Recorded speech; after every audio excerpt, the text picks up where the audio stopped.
Hi, my name is Davy and I talk about financial independence and investing. Today I'm going to go over my stock portfolio. I'm going to show you which stocks I bought, their returns, and then my portfolio allocation. So stop slouching, like this video, subscribe, and hit the notification bell. Heads up, the type of investor I am is I like to buy and hold. So most of these stocks are long-term, meaning that I've held them for more than 1 year. And the main reason why I do this is because when you hold a stock or any ETF or index fund for over a year, you get taxed less versus if you hold something that's less than 1 year, that's short-term and you get taxed more. So you can save about like 20 to 30% on taxes if you had just kept your stocks for longer. For long-term investing, if you hold a stock or index fund for longer than a year, then you're going to be taxed depending on your income status, so maybe 0%, 15%, or 20%.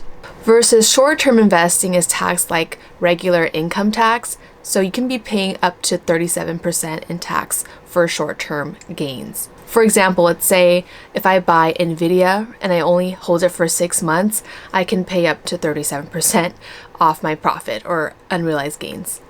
Let's go ahead and start off with the first stock I ever bought, which was in December 2019, is Qualcomm. And I bought it for $88.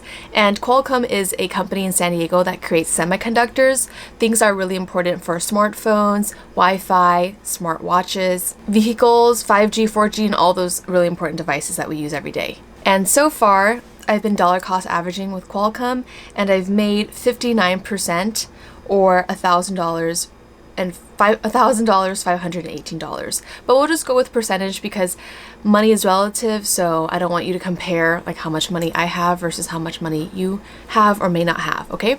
That's great considering the average return of the total stock market is about 7 to 10%.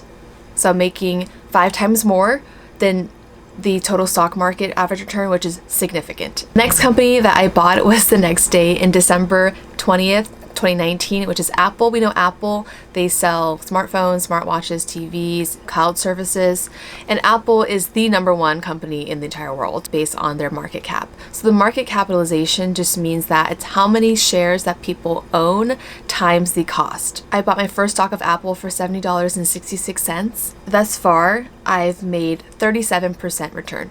The next tech stock that I invest in is Nvidia. They're known for developing graphic processing units or GPUs, and that's for business and gaming. And as you may know, GPUs are in short supply and high demand. This shortage is what helped increase Nvidia's stock price, but we're in a very bearish market, so it's been going down, so I've been losing money on Nvidia, but I'm holding in. It's a great company and I know it's going to do great. I bought Nvidia for the first time in December of 2020 for $134, and so far my total return with them is negative 1.69%. So I was up a lot, like about 20%, but Nvidia's been going down, but I'm just gonna hang on. This next stock I thought I had bought is another tech stock, which is called TSM, which is Taiwan Semiconductor Manufacturer.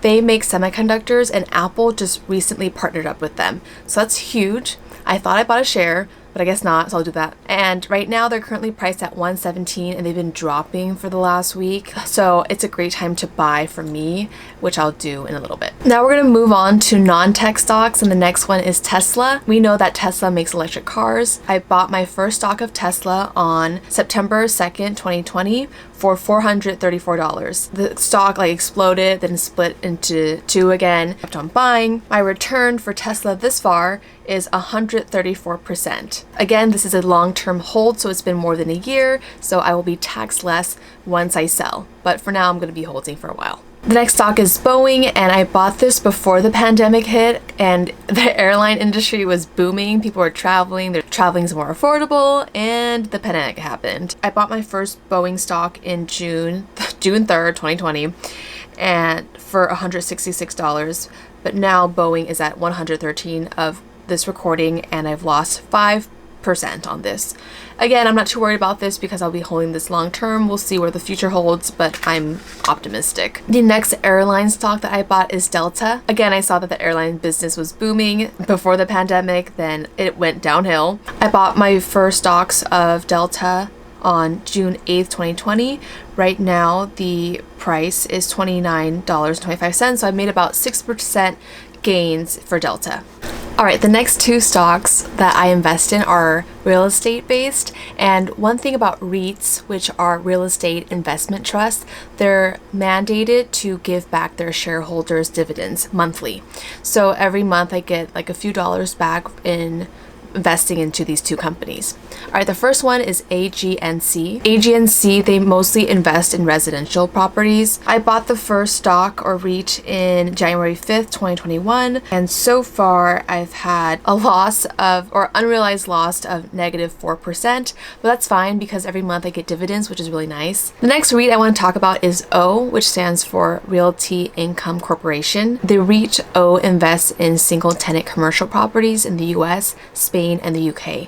So they're all over the world, or at least in the West. I bought the first REIT in January 5th of 2021, and so far I've made a 14.5% return. On top of that, I make monthly dividends, which is really great. All right, let's talk about some of my losers. I bought Inovio Pharmaceuticals Corporations, and this is by far the biggest hit in terms of percentage.